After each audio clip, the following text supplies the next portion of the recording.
Muy buenas tardes, bienvenidos a Pulso Económico. Aquí seguimos como cada tarde pendientes del pulso del dinero, de la ruta del dinero, de la senda de la huella del dinero, de la inversión y de la bolsa.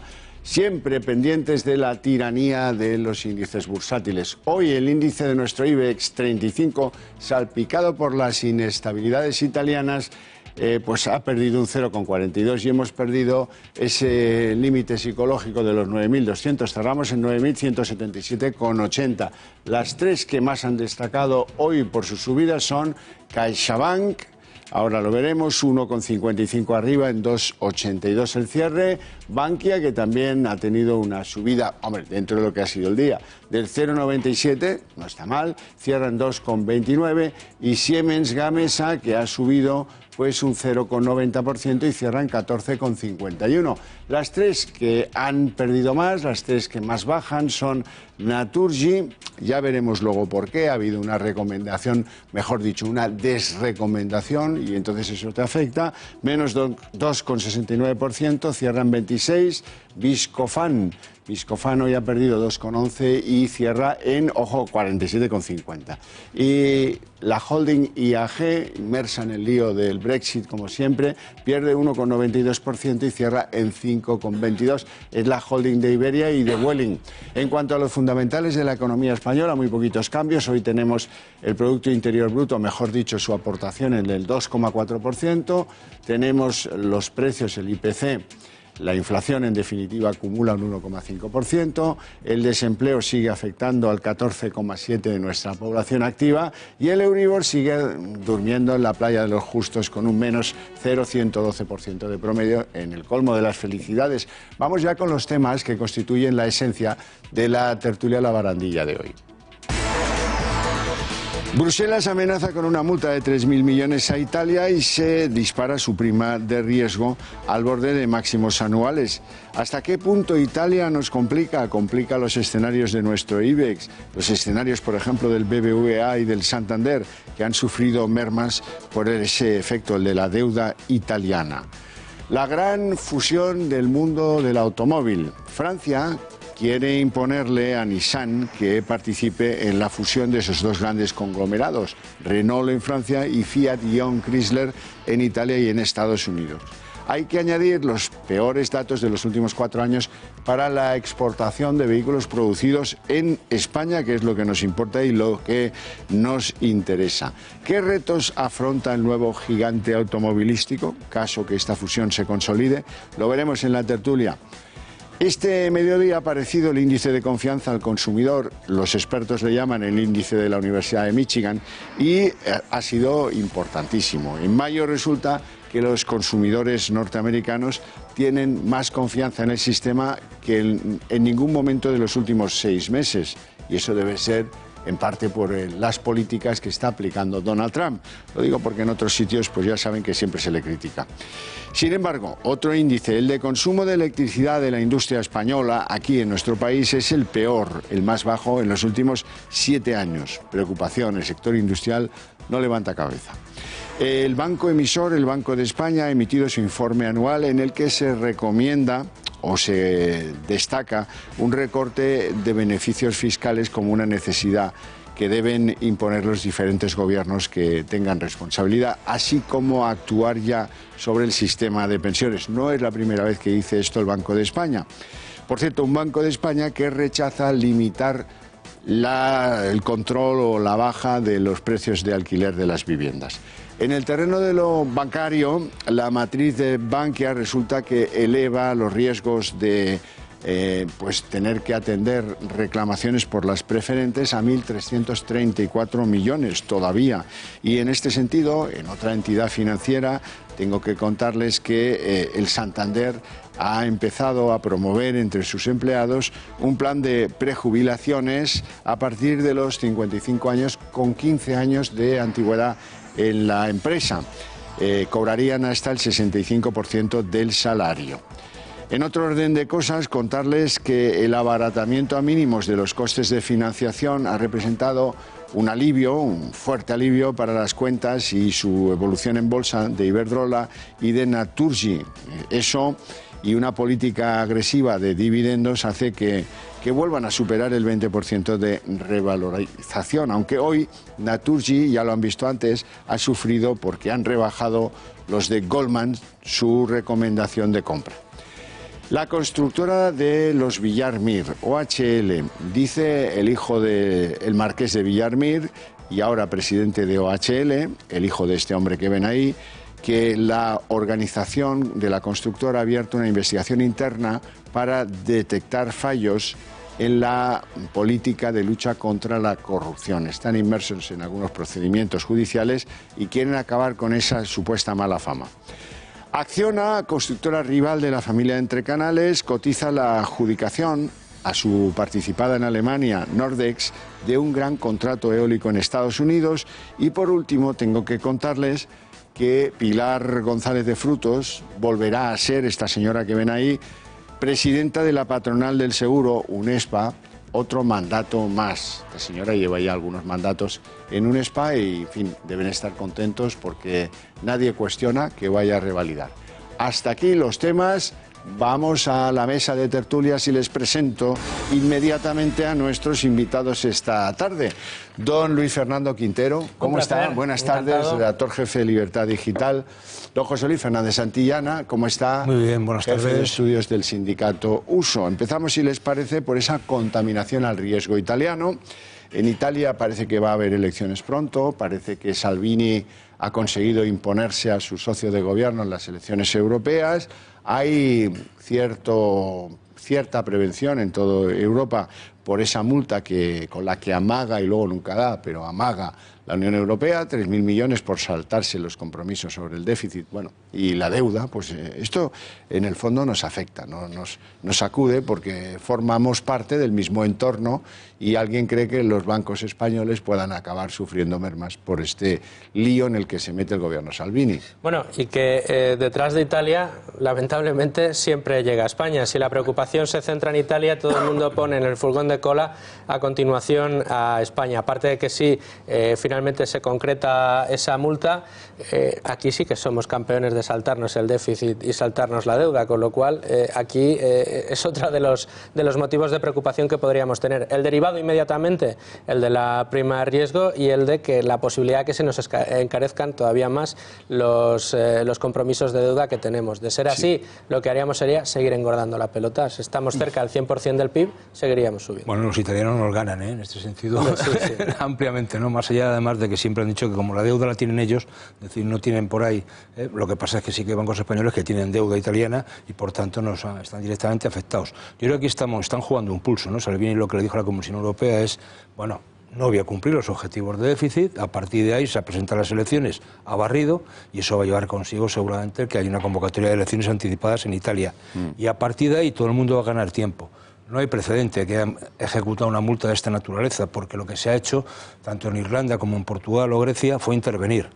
Claro, Italia no está como para intervenirla, ¿no? Porque a ver quién soporta una intervención en Italia. Cuando se medio intervino políticamente, se armó la que se armó. Todos recordamos la inestabilidad política. El tecnócrata al frente de... Exacto.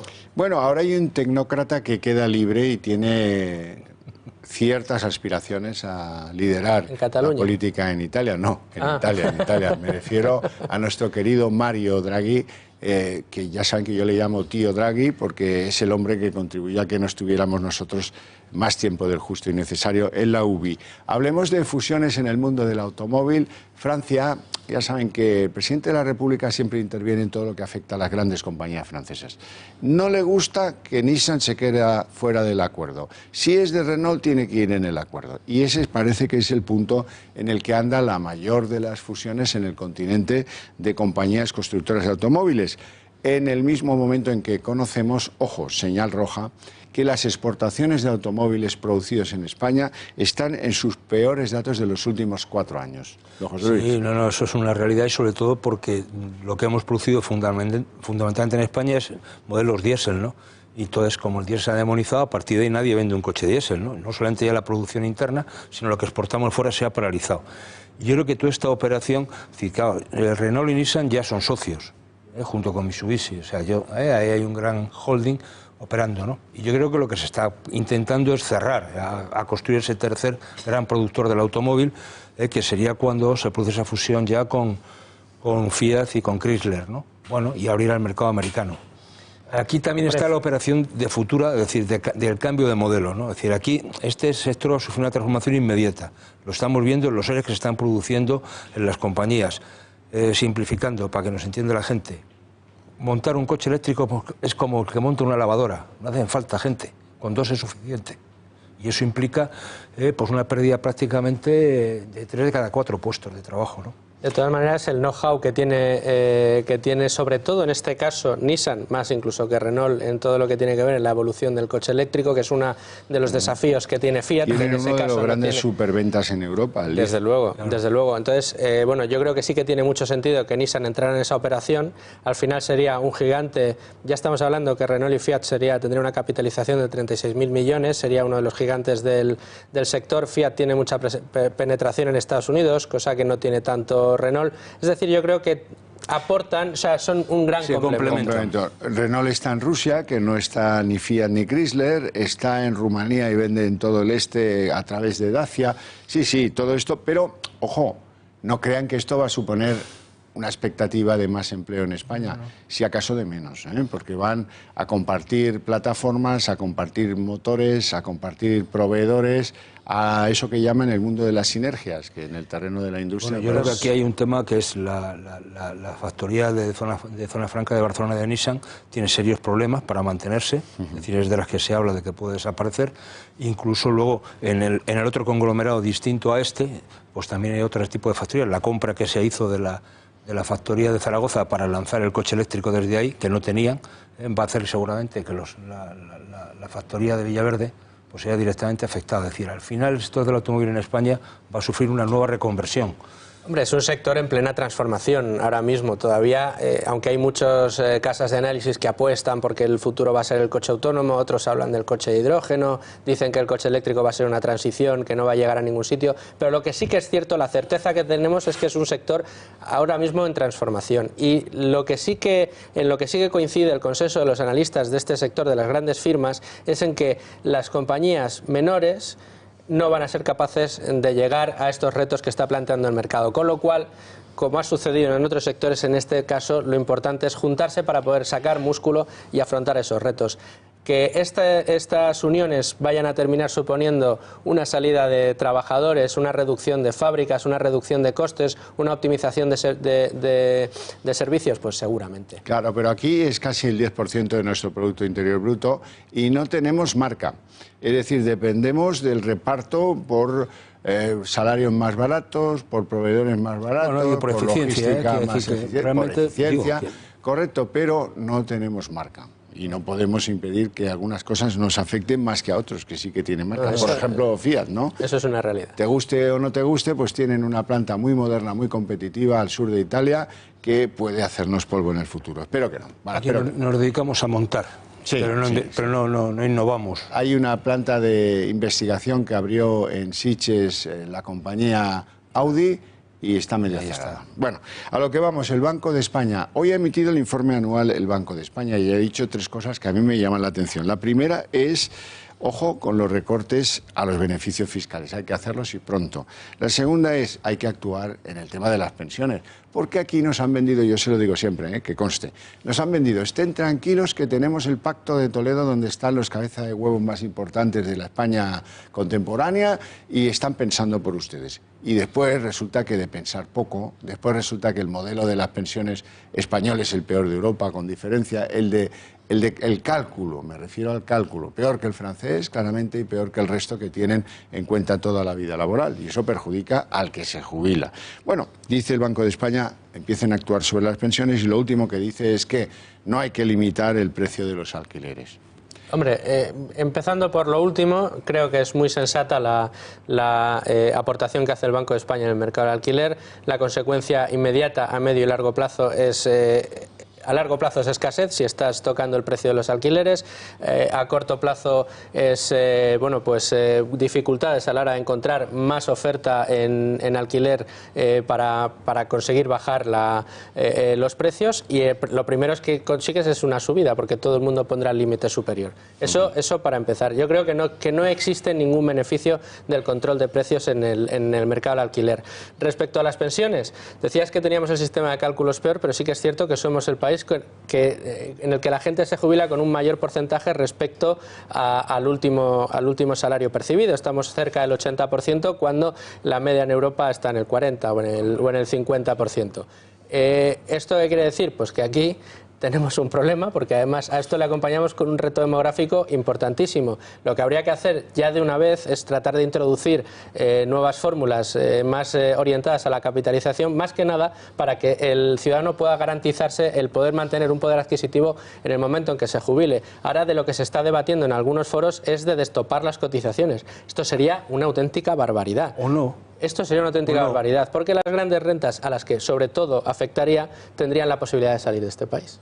No. O sea, yo creo que objetivamente no, digo, pero eso daría esto casi por un debate casi monográfico, ¿no? Pero empezando por el final, o sea, si tú lo que haces es encarecer, y digo encarecer, los precios del alquiler, la gente se viera al tope máximo y lo que se va a potenciar es la economía sumergida. Desde luego. Es decir, lo que se va a decir es que sí, yo te lo alquilo por 600, pero tú ya sabes, si quieres pasar por aquí, por taquilla. Con lo cual me parece que estas cosas hacen un flaco favor, de verdad, o sea, objetivamente, ¿no? Hacen un daño terrible. Me parece que hacen mucho daño. Yo creo que lo que hay que hacer es poner pisos en alquiler, que haya una demanda amplia y a partir de ahí el precio baja. Esto es tan sencillo como eso. Es decir, el tema es... Ayuntamientos asuman responsabilidad. Claro, yo iba a decirle a la señora Carmena cuántos pisos ha hecho para poner en alquiler en Madrid, ¿no? Es decir, y la señora Colau exactamente igual. ¿Dónde está más caro el alquiler? En Barcelona y Madrid. Hombre, los alcaldes del cambio que por fin han cambiado. Ole. Mire, además podría hacerse perfectamente, porque depende de los municipios, el siguiente acuerdo político. Si no me sube el alquiler respecto del año pasado, no paga IBI. Pues eso animaría mucho. También otro tipo de exenciones. O ampliar las garantías a los propietarios para que saquen esos 200.000 viviendas, por ejemplo, en Madrid, que están vacías y que no se sacan al mercado. Pero si a ti te obligan a que tienes que estar 3 años con un contrato, te lo quieren ampliar a 5, es decir, ya son 5, es decir, oiga, ¿por qué me tengo que atar yo sin tener confianza en lo que me va a entrar en casa, ¿no? Pues esa es la cosa, no es nada fácil. El efecto inmediato medido del momento en el que entró en vigor ese Real Decreto que ampliaba 5 años fue subida de precios generalizados del alquiler en toda Madrid. Pero fíjate, te voy al tema un momentito, aunque sea el tema de las pensiones, ¿no? Es decir, es verdad que tenemos una tasa de reposición o de sustitución de las más altas. Hombre, también nuestro salario es bastante más bajo que el alemán, por ejemplo. Es decir, hombre, ya que me gustaría vivir con el 50% de un salario alemán. Yo hablaba de método de cálculo. No, lo digo porque cantidad. A veces... No, pero lo digo porque siempre yo pongo el mismo ejemplo. Es decir, los jubilados alemanes se pueden venir aquí y comprarse un chalet en determinadas zonas de costa. Yo no conozco españoles jubilados que se vayan a Alemania, a la Selva Negra, a ponerlo. Yo no tampoco, el sol, por el clima. Pero sobre todo por el tema de la inversión, ¿no? Me refería al método de cálculo y sépanlo por 2 razones. La primera, en el consenso europeo se tiene en cuenta toda la vida laboral, del minuto 0 al minuto último. Y eso está bien, y aquí debería ser así. Sería más proporcional. Hay 2 países que no aplican eso, Francia y España. Entonces, ¿por qué digo yo que es peor España que Francia? Porque en Francia el que se jubila puede elegir qué 15 años se computan. En España no. Nosotros estamos a favor de que la gente coja los mejores. Y pobre de aquel que a los 60 se queda sin trabajo. Eso está claro. Ese está liquidado.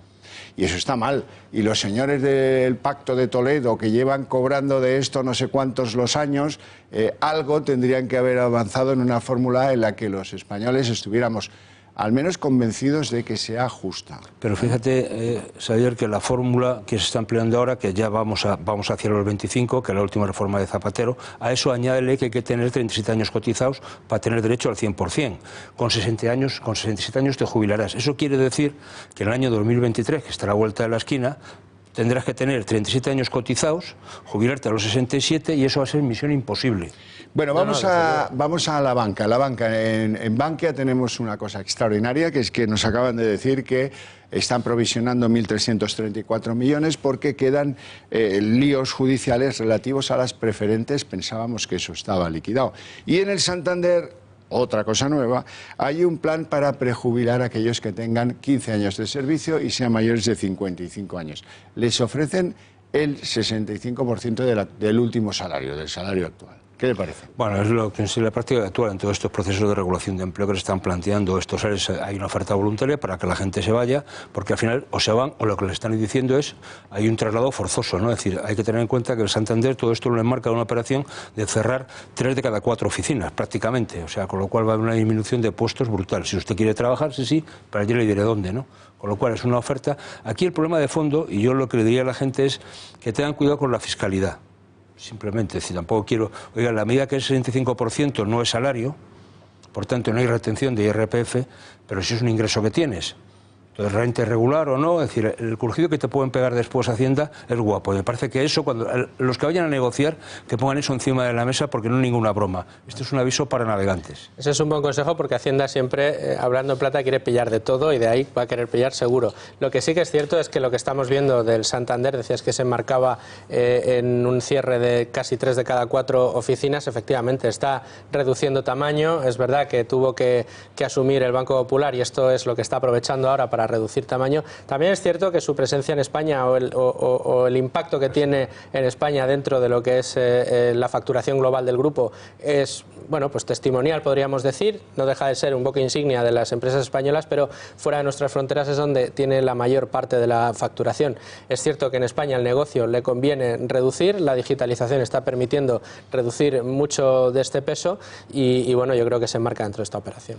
Vamos con la constructora OHL, la constructora de Villarmir, donde después de que esté imputados en varios procedimientos López Madrid, que es su yerno, resulta que el hijo actual cabeza ejecutiva de OHL ha hecho en la Junta de Accionistas, que ha tenido lugar hoy, un llamativo anuncio de decir vamos a hacer una investigación interna para ver si nuestros sistemas para luchar contra la corrupción que nuestra actividad puede generar son los adecuados o tienen algún problema, algún agujero por el que se cuelan algunos asuntos que luego nos afectan en nuestra reputación. Esto es un anuncio que no suele verse, ¿eh? No suele verse, sobre todo porque, claro, la pregunta que surge inmediatamente es: ay, amigo, ¿y qué viene? ¿Qué tiene detrás? ¿Qué es lo que temes que te pueda suceder, ¿no? Y es poner otra vez en la picota. Hemos visto los problemas que ha atravesado Bankia, que de todos es conocido. Fruto de esos problemas, en parte, es esas provisiones que está teniendo que hacer. Hemos visto los problemas que han tenido